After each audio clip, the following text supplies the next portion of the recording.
Hello, everyone out there in YouTube land. Welcome back to Diego Knows. I, of course, am Diego, and today we're going to continue to talk about Dirty Dancing. That's right, Dirty Dancing, that musical, from 1987 that you love so much. One of your freaking chick flicks. Yeah, one of your chick flicks. Okay, it's one of those movies that came out there that just nothing but girls went to go fucking see. Well, some gay guys went to go see it. Okay, it's an abortion. All right, it's a piece of shit, and that's what I'm doing here in this Chick-Flick destruction is. I'm going to point out all the things that were wrong with the movie, but I'm going to give it to you from a straight man's point of view. That's the point of view you never got. All right? Your boyfriend didn't tell you this. Your husband didn't tell you this. Your dad didn't tell you that. I'm going to fucking tell you that. I got nothing to gain by lying to you. Okay? This is what a real man would think about these characters, the story, these situations. Okay? All this kind of shit. Okay? Now, don't get me wrong. There are some good chick flicks out there. I've seen several chick flicks that are really, really fucking good. I have. Okay? I'm not putting down the genre. But I'm saying this movie makes no fucking sense. Okay, if you can get past the fucking whole I had time of my life and shit and baby, you know, was baby in the corner. Once you get past all that, the movie doesn't make any fucking sense at all. Now it does have some good fucking things going for it. The soundtrack is kick ass. Okay, I like the soundtrack. I used to listen to those songs, and they were playing them on the radio every fucking 5 minutes in 1987. Those were very popular. I was in middle school when this movie came out, so yeah, I was hearing this shit all the fucking time. Okay, from my classmates, from all the girls that I went to school with, they're all talking about this fucking movie. You know, all talking about Patrick Swayze's ass and all this kind of bullshit going on there. Nobody talked about Jennifer Grey though. I wonder why. Anyway, so so that was going on, and this movie was very popular. Okay, it's very popular. It's part of the cultural zeitgeist. That's why I'm reviewing it, because you've all fucking seen this movie. You've seen this movie probably fucking 100 times. Okay, I haven't seen the movie. I didn't even see it when it first came out. I saw it later. Okay, I saw it like a year after. I saw it on TV when it was on TV, okay? Because my fucking cousin wanted me to watch it, all right? That's the only reason I fucking saw it, okay? Now, I'm a big fan of Patrick Swayze. I think he's done a lot of good stuff. You know, the late, great Patrick Swayze, he's done a lot of good stuff in his career. I'm a big fan of his, actually. I really am. I loved Point Break. I loved Roadhouse. You know, I love the shit that he's done. Okay, it's just this particular movie just did not bring that out. It brought out his dancing. It introduced us to Patrick Swayze's dancing because you know he was raised. His mom was a professional dancer. She owned a dancing school that obviously he went to. He went there. He started dancing there when he was a toddler, so he knew how to dance. You know, and stuff. You know, so his talents as far as that goes are perfect. Okay, second to none. He's an incredible dancer. Okay, however, the acting that he brings in this movie just fucking sucks. Okay, and a lot of it has to do with the dialogue. It just has to do with the script. The script was badly written. This is fucking teeny bopper fan fiction is what this is, okay? This is a fucking 13-year-old girl who's nerdy and fucking just fantasizes about being the popular girl and having the hot popular guy fall in love with her and all that. That's what this fucking is, because that's what was happening in real fucking life, okay? Eleanor Bergstein, okay, when she was a fucking teeny bopper, her dad, who was a doctor, by the way, took her to the Catskill Mountains every year to vacation there in the summer, okay? And she became a mambo queen. Like, she actually won the title there, okay? She took dancing lessons there, okay, in the Catskill Mountains, okay? The Grossinger Estates is what it was called in real life, okay? And this movie is called the Kellerman Estates. But, so she went there, Eleanor Bergstein went there, obviously Jewish, okay? She went there, okay, and you know, she fucked a lot of the guys that were there, okay? And she wrote a screenplay about it, okay? She wrote a screenplay about it. And this was it. So, this is the kind of shit a fucking teeny bopper would write.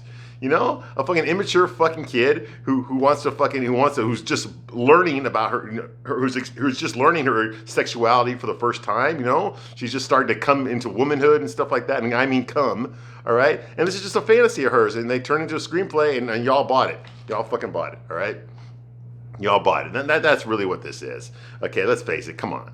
Okay, this movie wasn't a success because of fucking Jennifer Grey. She was just your POV character. Okay, this movie's a success because of Patrick Swayze. All right, that was what turned this movie on to all the girls. Nobody wanted this fucking movie to see Jennifer Grey. Not even the girls. Okay, they wanted to see Patrick Swayze. All right, let's face it. Okay, let's fucking be honest. Who was the real star of this fucking movie? Okay, you know, poor Jennifer Grey. You know, she did have plastic surgery after this, and her career just went to shit after that. Nobody recognized her. Without that fucking nose of hers, who the fuck is she? Exactly. She's just another fucking pretty girl out of fucking hundreds of thousands that are in Hollywood trying to get a fucking job. So yeah, absolutely. It hurt her career a lot. Okay. And she regretted it later on, but she can't undo it now. Anyway. So as far as the movie goes, There are some good things in here. The soundtrack is pretty good. One of the things that bothers me with this movie is the tone. Okay, and what I mean by that is this movie takes place in 1963, so it's a period piece. Okay, so in 1963, everything's got to look like it's 1963, and in some scenes it doesn't. Okay, some of the girls have fucking wild hairspray styles, you know, and that shit didn't exist back in 1963. Okay, and they also mix and match the music. Okay, like you'll have a scene there. The emphasis on the music is very high. I mean, whoever picked the soundtrack list was very specific as to which songs they wanted in this movie. There's a lot of hit songs from the late 50s, early 60s in here, okay, which is part of the appeal, because that's how you got the fucking middle-aged women from 1987 to come see your movie, okay, was to appeal to their teenage life, okay? What were they listening to back in the 60s? You see what I mean? That's how they got the older women in there. They got the teeny boppers in there by putting in Patrick Swayze showing sexy dancing, which they didn't really make movies about that back in 1963, okay? And also, they started putting in contemporary songs in there, songs from the 1980s, okay? Which completely throws the movie off. Okay, it's difficult to fucking immerse yourself in 1963 when you're listening to fucking Hungry Eyes, which came out in 1987. Okay, it was synthesized music. There was no synthesized music in 1963. Okay, so you can't even pretend that this was an old song. Okay, now when you think about a movie like for example, That Thing You Do, I think it came out in 1996. There's a movie, Tom Hanks produced it. Okay, it's called That Thing You Do. Okay, it's about this one. It's a fake one-hit wonders band called the Wonders. Okay, it's about how they got a hit song on the record on the radio, and then they split up. Okay, it was a one-hit wonder. It's about a fictional band called the Wonders. Okay, it's called That Thing You Do. Liv Tyler was in it. Okay, Tom Hanks produced it. That kind of thing. All right. Well, one of the great things about that movie was it takes place in the same time, around 1962, 1963. Okay, but the difference is they actually created a song. Okay, that song, That Thing You Do. Okay, that was a song that they created in 1995. Okay, that was written, but they made it sound like it was a song that came out in 1965. See the difference?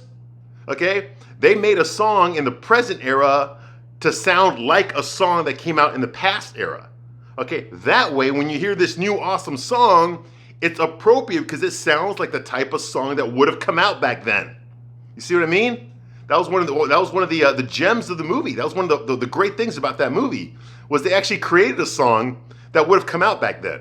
The type of song that would have come out back then, okay? The same type of instruments, the same type of production, the same type of studio, same type of everything. You see what I mean?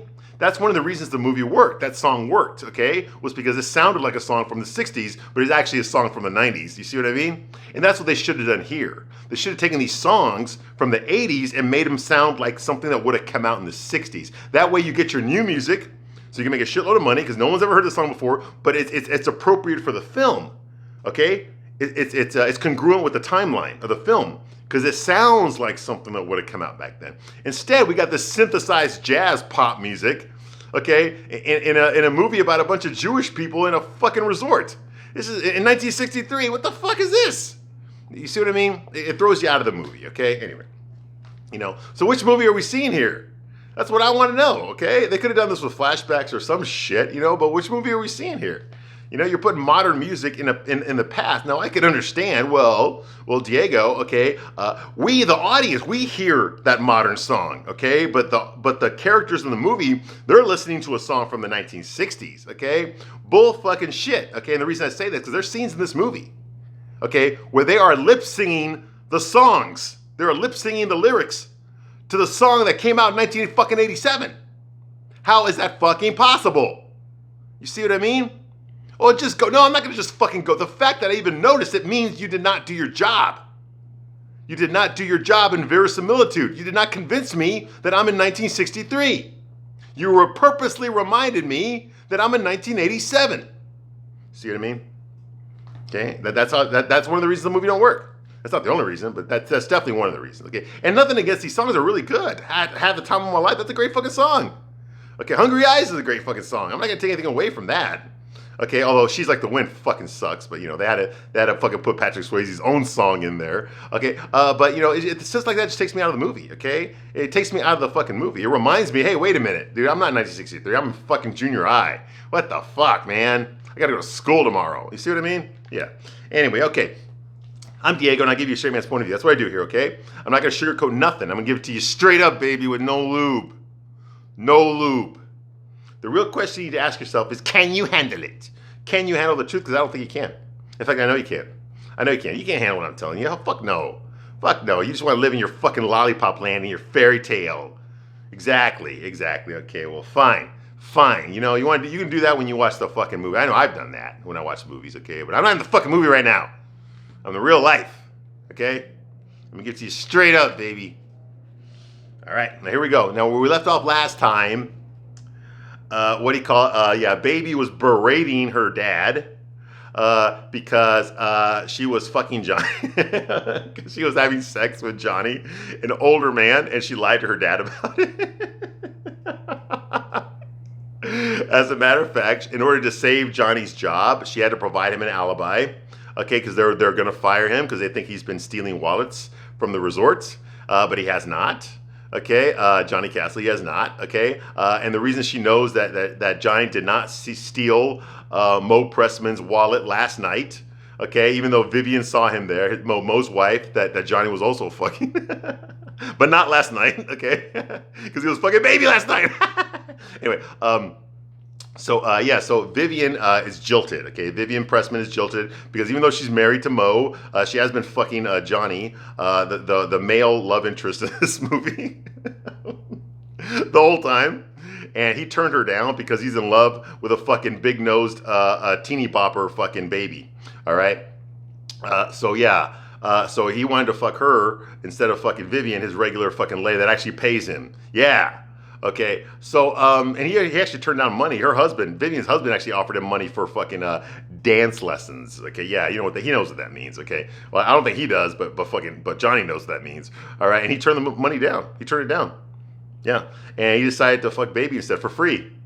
Because, you know, she's 17, and he's like 34. I'm sorry, no, he's 34 in real life. He's 25 in this movie. Okay, yeah, just go with it, right? He looks 25. No, he doesn't. He looks 34. Okay, so, so that happened. Vivian found out.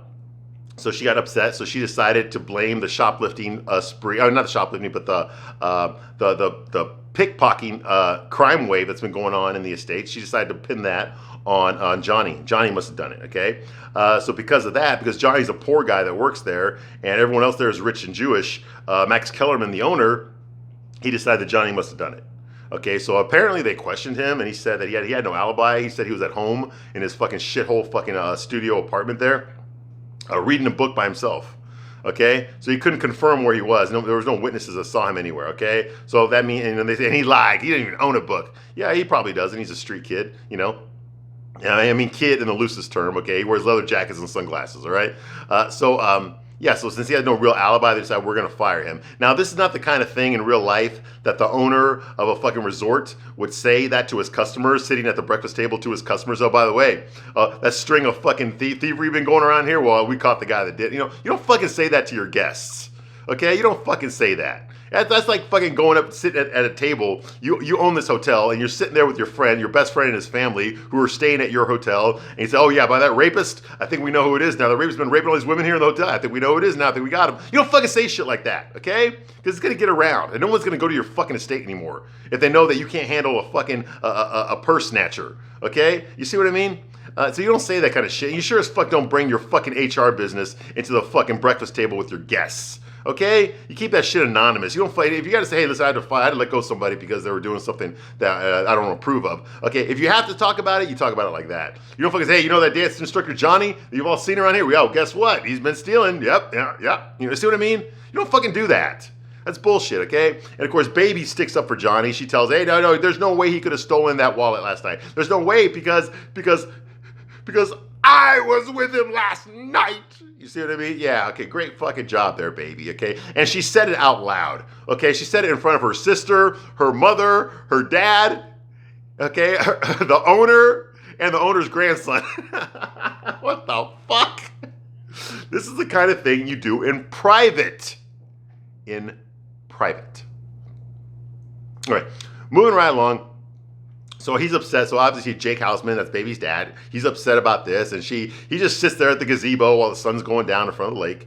And Baby goes up there, dressed conservatively this time. She's wearing her sweater and her long skirt, okay? Not the fucking Daisy Dukes that she's been wearing and the cut-off tops and all the kind of shit, you know, that she's been wearing throughout this movie ever since she just discovered getting laid. Okay, no, she's not doing that now because she's talking to her dad. So she's sitting there, you know, standing there crying in front of it. Hey, you lied to me too, Daddy. I know I let you down, but you let me down, Nor. didn't tell me. You didn't tell me that I would like Johnny's big cock. You didn't tell me I would like it so much. You didn't tell me. You should have told me. You know, bullshit like that, okay? So basically, she's yelling at her dad for what? For what, okay? He never stopped her from doing anything. Even when he found out that she was screwing Johnny, he didn't stop her. He told her not to see those people anymore, but he didn't enforce it. It's not like he fucking checked up on her to make sure she wasn't doing it. He didn't set any rules for her. You're not allowed to leave this house without my, he didn't say nothing. He did nothing. He did nothing. She scammed him out of $250, which is the modern day equivalent of $2,500. And he didn't fucking say nothing. Nothing. Okay? And it was for an abortion, an illegal abortion. By a quack doctor, and he had to end up saving that girl's life. The girl that had the abortion, he had to end up going in there and saving her life. That's the only reason he even found out what his daughter's been doing, okay? Not only that, he thinks that Johnny's the one that got that girl pregnant in the first place. Penny is her name. She's another dancer employee that works there. So he thinks Johnny's the one that did it. Because Johnny told him he did it, and without fucking telling him the truth, for some reason he volunteered that information. Even although personally, I think Johnny did get her pregnant. But, between Johnny and Bobby Gould, the other guy she was fucking, we don't know. And who the hell else was she fucking? We don't know.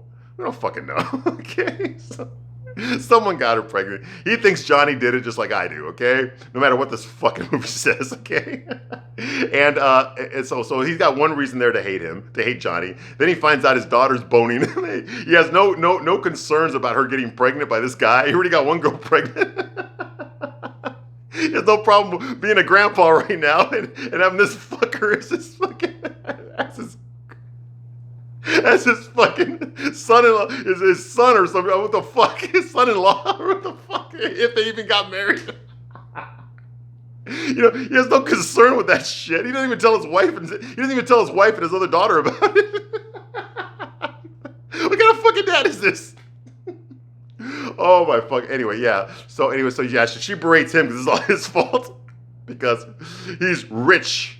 Which means that she's rich too, you fucking stupid bitch. Okay? Okay? In case you haven't noticed. All the employees suck up to you and your family there, okay?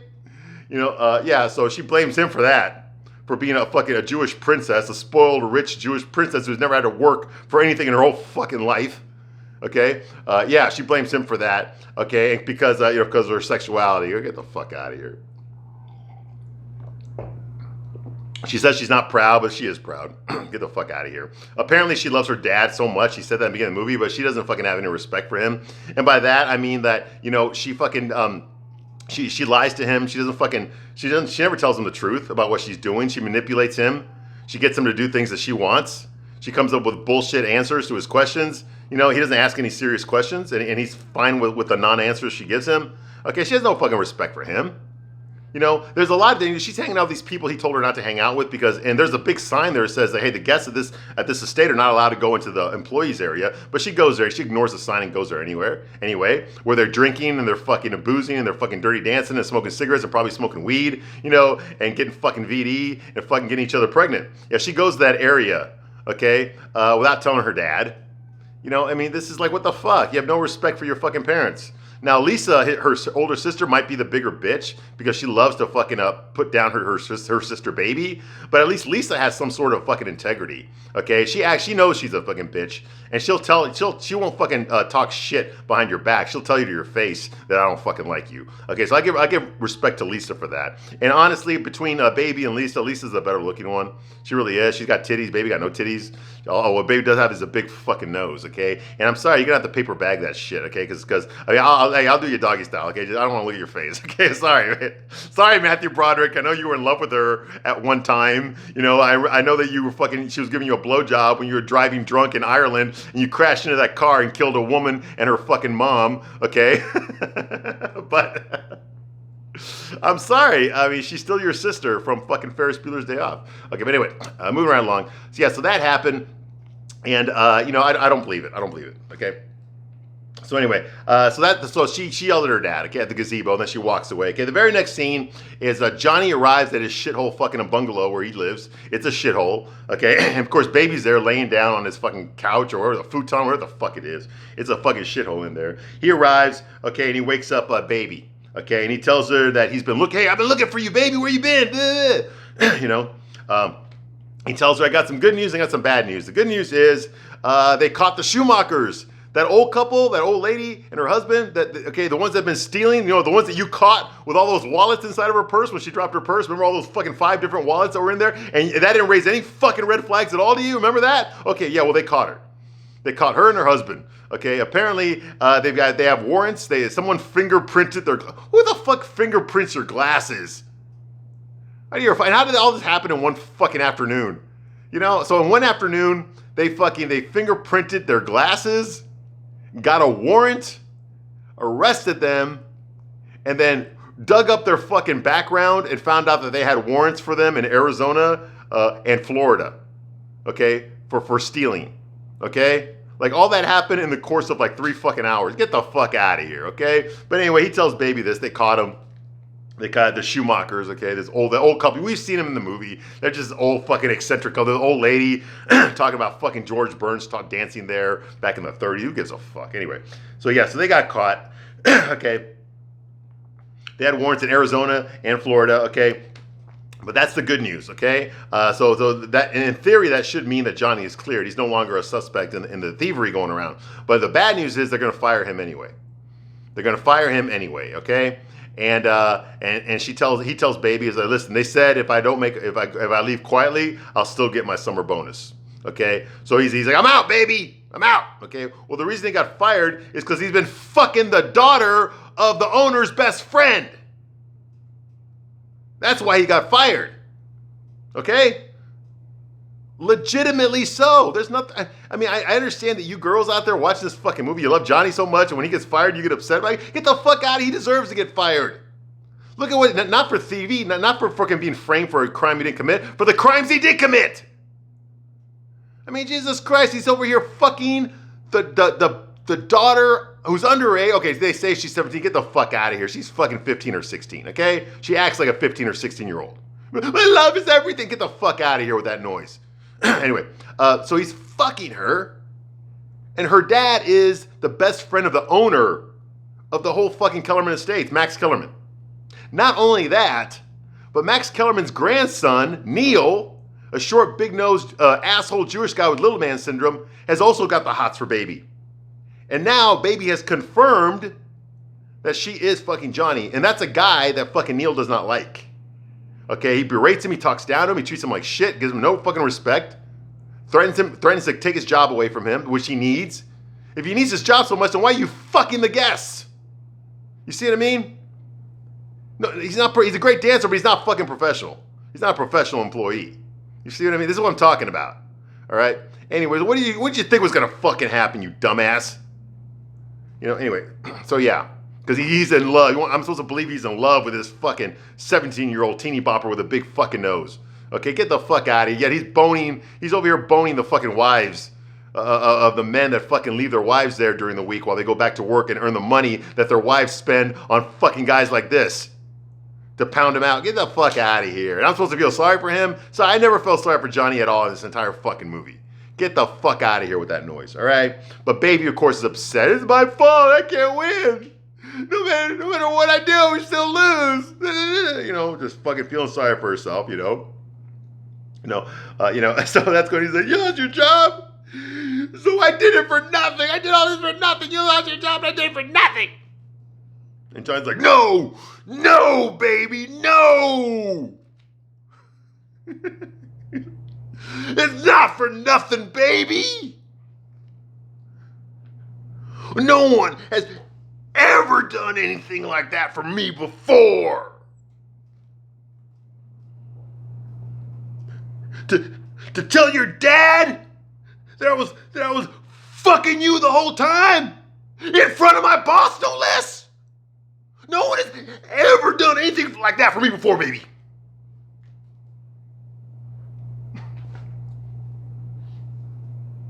Because that's what happened. Now, I'm sorry, this acting, Patrick Swayze fucking sucks in this scene. I'm going to say it right, he sucks in this fucking scene. His acting is fucking horrible, okay? And if you don't believe me, ladies, talk to your husband right now, or talk to your boyfriend right now, okay, or your brother or whoever, your dad, whatever. Play this clip for them, and you ask them, hey, tell me the truth. Was that believable? Okay, it's not. It's not. This is some bullshit that somebody wrote. I can just imagine Patrick Swayze reading this script and going like, you want me to say this? Like, really? But if he doesn't say, he's gonna get fired. So okay, fine, okay. And that's the enthusiasm he brought to this scene. At no point did I ever believe that he felt sorry for Baby, or that he fucking was concerned about her, okay, or even concerned about himself. He was just reading the lines, okay. This is not acting, okay. Baby, what you did was incredible. No one's ever done nothing like that for me before. Get the fuck out of here, dude. That's not fucking acting. I don't know what the fuck that is. That's not fucking acting, all right?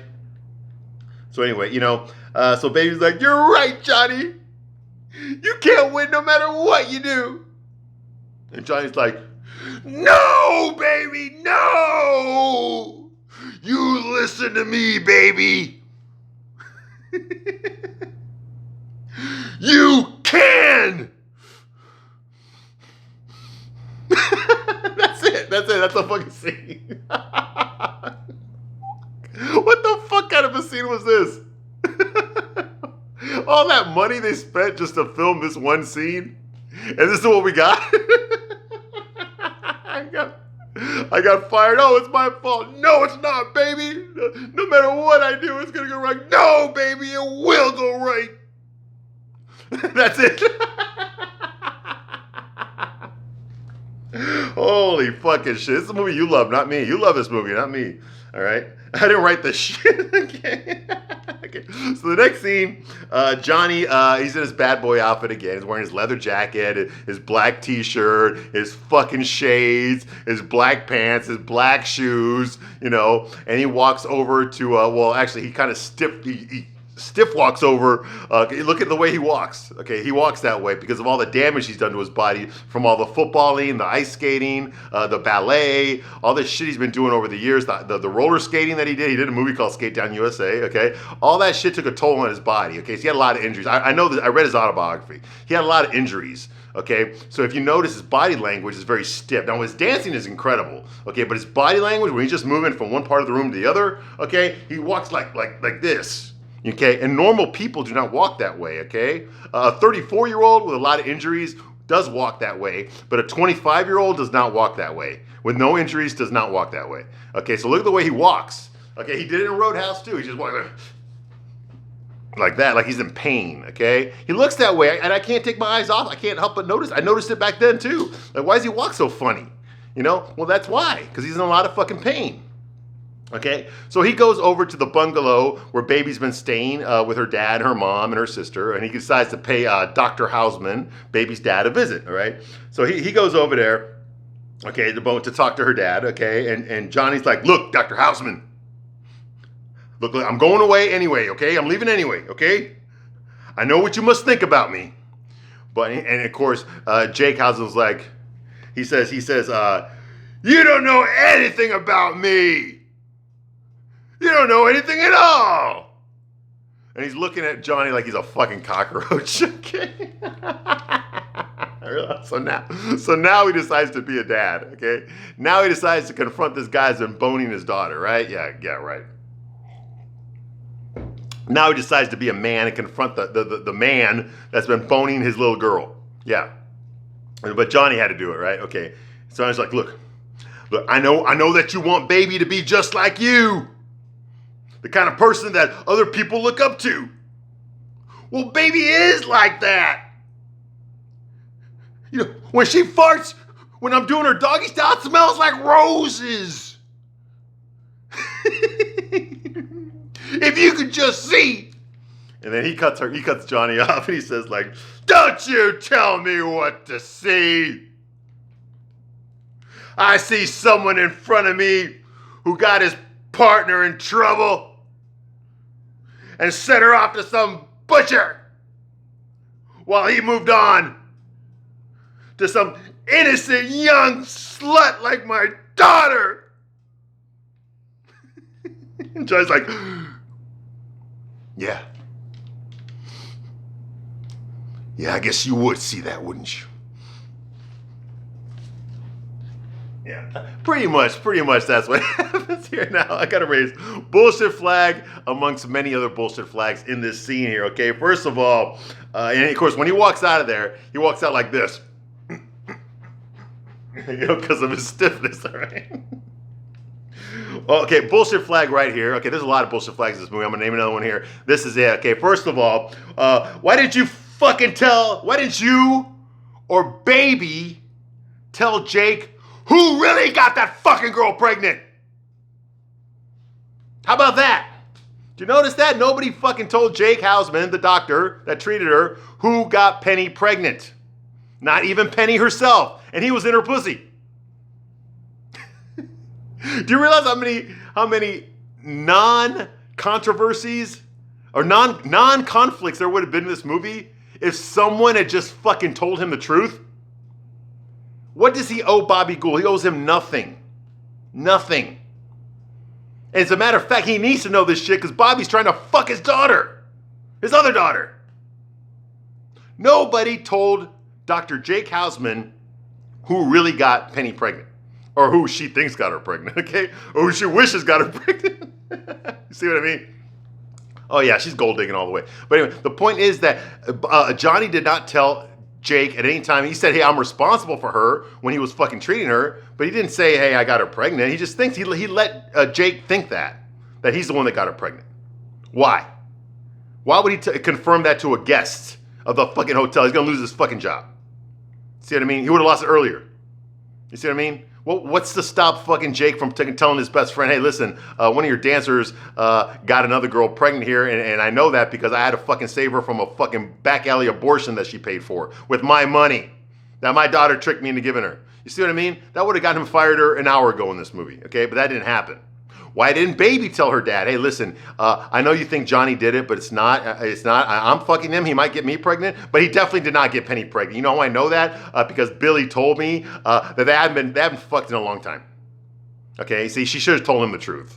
Okay, and she didn't do that either. Why not? He already knows, the cat's out of the bag. He already knows that his daughter's fucking Johnny, which he does nothing about. You know, he told her not to see him anymore, but he didn't try to enforce that. But why didn't Baby just tell him, hey, listen, it wasn't Johnny. I know you think Johnny got her pregnant, but it wasn't Johnny. It was someone else at this hotel, but I can't tell you who it is because I don't want him to get in trouble either. You see what I mean? She could have done that, okay? But she didn't. Or she could have just told her dad, yeah, actually, Dad, it's not Johnny that got her pregnant, it's Bobby. Bobby Gould, the one that's with Lisa right now, yeah, he's the one that did it. Okay, and maybe you need to tell Lisa that because otherwise you might be a granddad after all, you know, by me and by her. You see what I mean? But nobody said shit to him, so he just had to fucking assume everything. And because he's a fucking dumbass piece of shit fucking father, he never bothered to ask anybody. He never bothered to confirm anything. You see what I mean? This makes no fucking sense. This is not realistic. You know, and I can understand him finding out that maybe Johnny didn't get this girl pregnant. Okay, but someone should have said Bobby Gould. I mean, Bobby Gould's an asshole. Nobody fucking likes him. Why did him getting fired would not bother anybody there? Okay, you see what I mean? But no, of course not. Protect Bobby, but get rid of fucking Johnny, right? Get rid of both of them. Okay, man, personally, they're both assholes. That's the way I look at it. But anyway, moving right along. So the next scene we see, there's Johnny packing up his shit, okay, into his fucking Cadillac, okay, which has a hole in the back because he had to smash a hole because he locked himself out of the car in the rain. And then once he got in the car, it stopped raining. Yeah, remember that scene? Okay, anyway. So he puts his shit in there. Of course, he's got his black t-shirt on, his fucking black pants. And he basically says goodbye to Bobby and to Baby. And the whole time that he does this, we're listening to She's Like the Wind, which is a song that Patrick Swayze actually did sing in real life. Hence, it's not appropriate for this timeline, which is supposed to be 1963. This is a song that Patrick Swayze recorded in 1986. Okay, she's like the wind. I feel the breath of my face. Somebody close to me. Hey, you know what? Yeah, I'm not a singer. Okay, I'm not a singer. Okay, but I sing it better than he does. You know, for a singer, Patrick Swayze, you're great. Nothing against Patrick Swayze. I know he's passed on. But for a singer, Patrick Swayze, you're a great dancer. All right. So, so that's going on here. Okay. And of course, he hugs her. Okay. And she's pissed off because, you know, she's been boning him this whole time. And now she caught feelings. Of course, she caught feelings. There'd be no fucking movie she didn't catch feelings. You know, don't even tell me she didn't catch feelings for the other guy she boned before Johnny, and don't tell me she was a virgin in this movie. That would have been a plot point if she was, okay? Nobody ever talks about Baby's virginity. You know why? Because she fucking wasn't one, that's why. Now, wonder if her dad knew about that. Of course he didn't. He don't know shit about his own fucking daughter. Okay, so he's hugging her. He's hugging her. He's like, I'll never be sorry. Yo, of course you're not sorry. You're gonna have to fucking join your dad in the fucking plaster and painting union. Now, because you fucked up your job. No more diamonds getting stuck in your fucking G-string. Oh my god, yeah, you fucked that one up, dude. You fucked that one up, dude. Really, literally. Okay, so he said, I'll never be sorry. And of course, baby's like, me neither. Yeah, right. Of course you're not sorry. You have no consequences. Your dad's gonna let you get away with whatever the fuck you want. Of course you're not sorry. You're not the one that lost your livelihood. You're not the one that lost your job. Okay? You don't even have to fucking work. Your dad's gonna fucking take care of you for the rest of your fucking life. Okay? You're gonna go fucking join the Peace Corps to save the fucking world, right? And bone as many dancers as you can on the way over there. So get the fuck out of here. Okay? He had a lot more to lose than you do. Okay? And then he gets in the car and he drives away. Aww. All right. Okay, I'm going to stop my review right here, but I'll be back shortly to continue my review of Dirty Dancing from 1987. I thank you very much for watching this long, and I will see you soon on the next one. Bye.